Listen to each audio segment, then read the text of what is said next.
Son dövrdə çəkilən Azərbaycan filmlərini izləyirsinizmi? Sizə düzün deyim ki, son dövrlərdə Azərbaycan filmlərinin, yəni belə iri həcmli filmlər mən bilmirəm hansıdır. Qısa metrajlı filmlər də əsasən uşaq maraqlarına xidmət edən filmlərdir.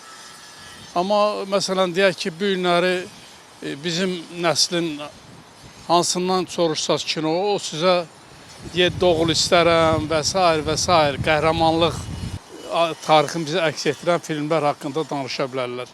Bunun da səbəbi mən hesab edirəm ki, yaxşı senaristlərin olmaması ilə bağlıdır. Son vaxtlar çəkilən Azərbaycan filmlərini izləyirsinizmi və hansıları bəyənirsiniz?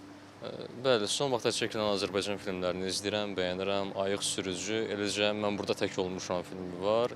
Yəni Azərbaycanda belə iləri səviyyə filmlər görmək həqiqətən çox xoşdaçılıq.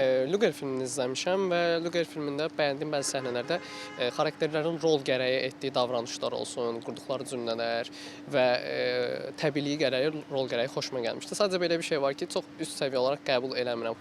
Xeyr, izləmirəm. Xarici filmlər daha çox. Yox, bəyənirəm. Niyə ki? Hər halda öz filmlərimizdir, gözəldir, təbiidir.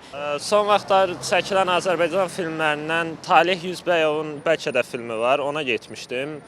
Belə fantastik janrda ilk filmlərdəndir səhv eləmirəmsə və yaxşıdır. Ölkəmizdə belə filmlərin olması yaxşıdır, təbii, fərqli janrlarda və yəni bəyənirəm belə deyim. Ən son izlədiyim Soyuq Günəş idi. Yəni illərdir adını eşidirdim, amma bir türlü izləyə bilmirdim. Yəni yaşanmış bir hekayə deyə düşünürəm, aktyorlar çox gözəl canlandırıb.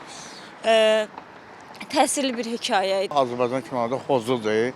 Məsələn, Xozu türmə, Xozu Nənka, yaxşı aktyordur, o sənəti gözəl sənətdir.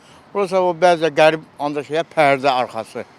O da yaxşı filmdir. Keçmiş əvvəl Sovetlər Birliyində çəkilən Azərbaycan filmlərinə baxırdım, amma açığı son vaxtlar, son illərdə çəkilən Azərbaycan filmlərinə baxmıram.